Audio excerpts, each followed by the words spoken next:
So, how are you doing? We're going to introduce my monumental gun wall. Hope you're all sitting comfortably.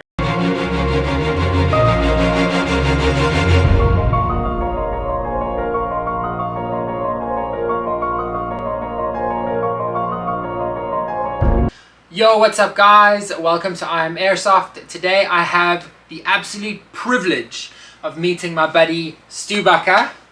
117. 117, I gotta do the 117. Every time. And I'm so stoked to be here because I have come over to marvel over Stew's creation. And that is the gun wall, the epic gun wall behind me.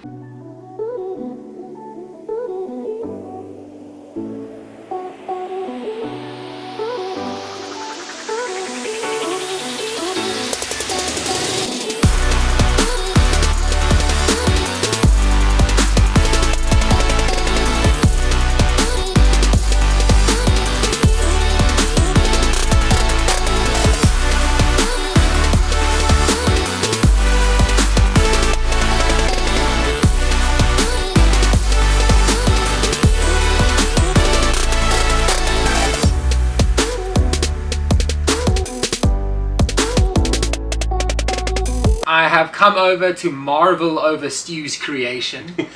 And that is the gun wall, the epic gun wall behind me.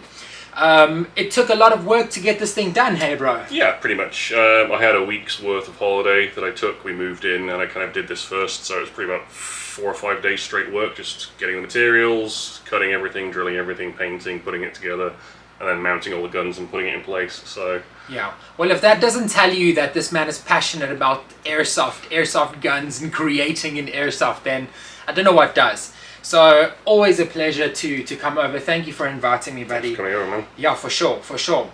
So what was the first thing? Well, what was the first need? Of course, you had a lot of guns and you needed to put them somewhere. Yeah, basically I've had gun racks most of the time I've been doing airsoft. This is probably the 6th one that I've designed and built. So I had like 4 or 5 back in the UK. I had a smaller one when I first moved to Taipei, and I was like, oh, when I fill that, I'll stop buying guns, and that totally didn't happen, of course. Yeah. So what is the, because I mean, doing something like this, right?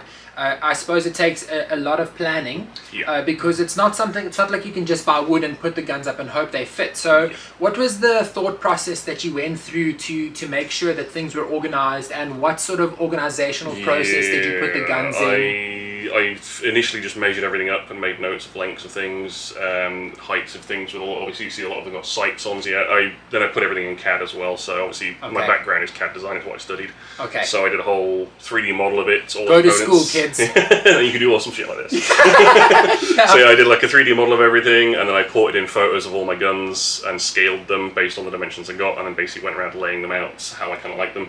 So yeah, it was quite a lot of planning before we even got to like moving in and buying all the material, cutting it, drilling it, everything like that. So okay, it's quite an involved process. Stew is going to take you through each weapon, and yeah, you guys will be able to see the wonderful collection that Stew has. But not to bring up money, but if you're willing to share, what is something like this set one back? The value of everything here, once I've got the Uzi and the FAL as well, will be in the region of $250,000 NT.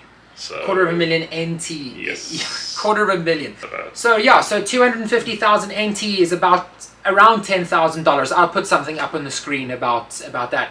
So, Bud, what is the sort of time frame that you acquired all these weapons in? Since I've been here, basically. So I got to Taiwan. In Taiwan? Just in Taiwan, yeah. In the UK, I had loads of other stuff. I sold most of it. I left it behind. And how long have you been in Taiwan? Nearly 5 years.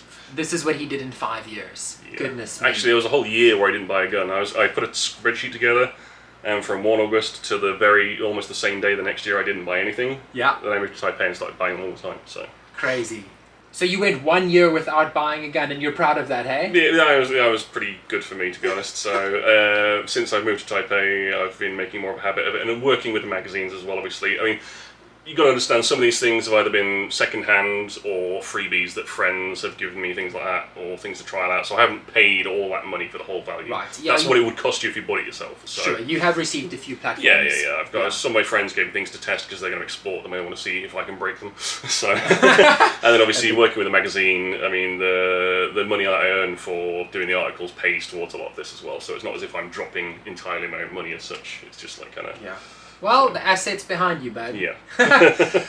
So first you had a need. You had a bunch of weapons. You wanted to put them up. Yep. You didn't go for the conventional way of getting the rack with the hooks and stuff. So you decided to go for a wood. Yeah, wood I liked the appearance of it more. I had the rack stuff before, and like it's quite noisy, and obviously living in an earthquake zone as well, I was thinking about that because some of the time it shakes pretty heavily here. Even if it's not like drawing the building down, it's like you can just literally as soon as I put this up, there was an earthquake and it survived it. So I was quite happy with that. Yeah, good test run. So, Yeah.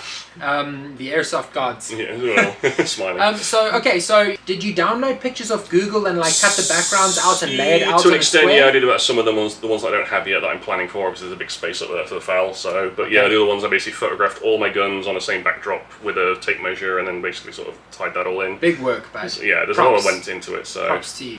So then once it went into CAD, once you had your measurements down, you had everything planned out, and you were ready to pull the trigger. What does one do?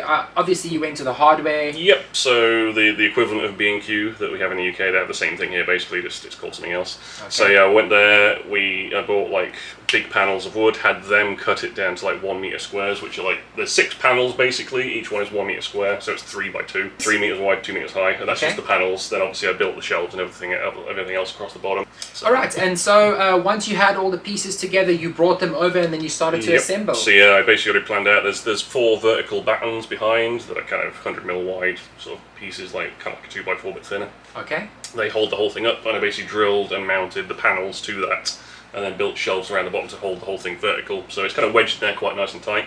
Yeah. So yeah, it just gives you the whole panel system you can break it down and take it somewhere else if I have to, if I move. It's all modular, and basically just assembled that onto it, painted it all up grey because I like Heckler Koch, so I went for the grey room look. Me too. Sick. Yeah, man, intelligent, bro. Yeah, a lot of hard work and preparation went into that. Yeah, man, be intelligent. Well, work hard. Work hard on what I love. So I think the end result is fantastic, and then you just gave it the next step was then to put the. What are those? Are those basically hooks? it's all standard shelving unit sort of stuff. So the kind of angles that you get for putting shelves up, I just bought a load of those of different sizes for different types of guns. So the pistols are all the small ones, obviously, and then the heavier rifles and carbines, I've got kind of longer ones. So drill through, put bolts through, tighten them up from the back. Once I got everything mounted, I then had to push it all back against the wall. So it is a bit of a pain. You have to bring the whole thing out and get behind it if you want to change things around. So that's why I kind of laid it all out and got it done. And then just basically push the whole thing back against the wall and wedged it in place. So awesome. So at least we know that if someone was interested in doing this, like you say, go to your hardware, standard shelving stuff. It's all just about planning, getting it into CAD. That's it. It's just having the idea there and putting the time into it. Basically, it's nothing particularly difficult. So. All right, brother. So this wall, not only has it taken an incredible amount of planning from Stu to measure each weapon, take a photo of each weapon, upload each photo, get it into CAD, put it on a piece of, design the plan, put each weapon down. Not only has that amount of organization gone into the creation of this wall, but it's also got a theme to it. There's a thought process, an organizational structure to how the weapons are laid out. And so Stu is going to take you through the wall soon, but what is the sort of overall theme? What sort of trends did you go for? Heckler and Koch, non-Heckler and Koch. So I tried to group it kind of by real world caliber. So the heavy stuff's right at the top, the PSG-1, and with the FAL when I get it are both 7.62. I might get an SMLE and put that between there. That's kind of 7.62 as well. And then working down from that 5.56. So to the left of me, you've got your Heckler and Koch, right? Mm-hmm. In the center, you've got your PDWs and your submachine guns and stuff, and then to the right, all pistols basically. So. All pistols. Not only does it give us something to show you guys, but it also gets your life in order. Yeah, I'm no longer tripping over bags full of different guns. Everything is in one place. It's all nice and neat. I can kind of take stuff, play with it, bring it back, and it's all. I really like to be organised, so this is just like my nirvana. How many weapons are up on the wall? 25, I think. And counting. Hey? I kind of lose track. That's another reason I put this here. All right, well, would you mind taking us through the Sure, wall? not a problem. Let's have a spin. All right, let's go. First gun I got when I got here, KWA HK45. So it's the only gun I had for the first 6 months. It shoots really well, quite heavy recoil, but in the end I ended up getting other stuff instead.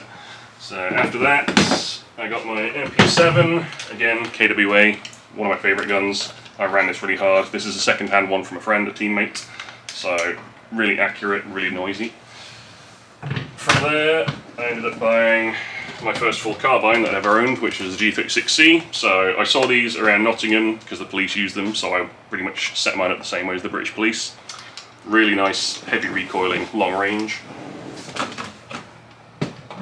After that, I decided to get another KWA USP compact, so the little brother of the big USP. I haven't really used that much, but I still quite like it. Another second-hand one after that. It's difficult to get these now, a lot of people say. The MP5 Apache from WE. So this is the KPDW version, like Mission Impossible 3. I also more recently acquired the A5 version, which is the full stock with the collapsing. And I've got a few different stock options for that, so that's another second-hand one from a teammate. So, despite hating the real thing and all the politics behind it, I had to get a WE L85. So, service weapon that I trained with. It's actually really good fun to use and accurate, just still can't fire it left-handed. Up from there, this is the most recent thing in terms of AEG, the only AEG I've got. LK53, which you've probably seen the video on. Really like this actually, and I've set it up again like a Nottingham police weapon, so I've got the torch on the end there. EOTech on top, really nice shooter. WE HK416, again another second-hand one from a teammate. He thought it was too heavy for him, so I had it off him. Put a lot of rounds through this, and it's a pretty heavy shooter. It's had a few problems, but I really enjoy it nonetheless. The Thompson is on loan from a friend who's out of country. I actually quite enjoy playing with that. It's an open bolt subgun like the real thing, so the bolt goes forwards and comes back every time you fire instead of coming back and going forward. Actually pretty accurate. I got a kill with that in the game I played with it. PP2K is the Russian MP7. So this I kind of got second-hand from a friend along with an HK33, and I've been reviewing this. I actually really like this. It was a bit troublesome to begin with. The magazines are a bit of a pain, but it's stupid accurate and really good fun. Really good trigger on it. This is another one on loan from our same teammate, the MP9. This is one that I bought from him, VZ61 Scorpion by KSC. Really hilariously fun weapon. So Winter Soldier, his weapon of choice. Kind of a PDW, but SMG-like. So, ASG, KJW made, CZ75, USW A1. So, red dot on top. I haven't really used this in any way whatsoever. I just still haven't got around to it yet. So, below that is the Archwick equivalent. So the USWG, the Glock version. This is a Glock 17, the most recent gun I've got. I swapped it out. And basically that's another PDW style thing. So I got the chassis from them for helping them out with working for them.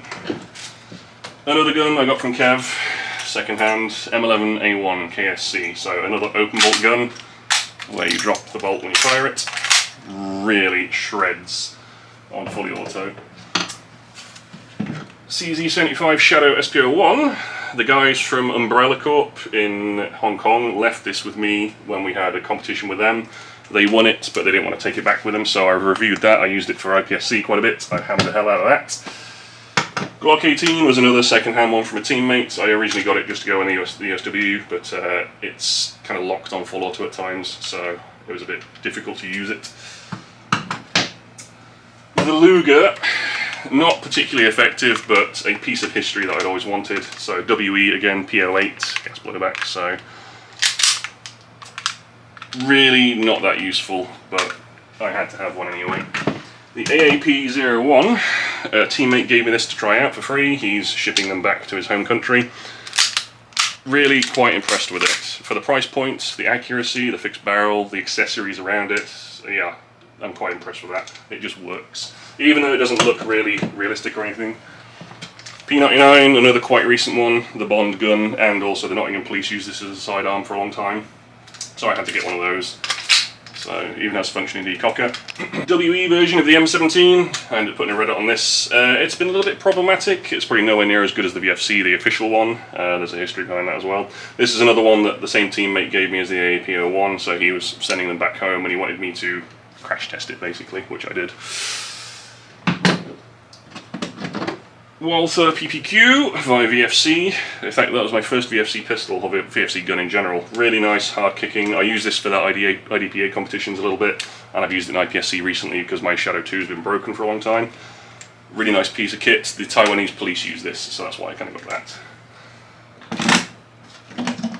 WE M92, classic, Die Hard, all the other films that use it, Lethal Weapon, so I had to have one of these. I've had loads of Berettas in my time, I kind of ended up going back to one. Really nice, heavy, big pistol, but accurate and fun. WE T91, so basically an AR that's the Taiwanese service rifle. It's a bit different, so it's a bit of a mashup between an AR-15 and an AR-18. Again, had to kind of have one of those because I live here, so fit in. And of course, the large boy up top, VFC PSG-1. So really impressive piece of kit. There are maybe 300 to 500 in the world. I'm not sure exactly how many, but I got this. I snapped it up when someone else didn't pay for the whole thing after they'd reserved it. So KIC let me know when I went and bought it the next day.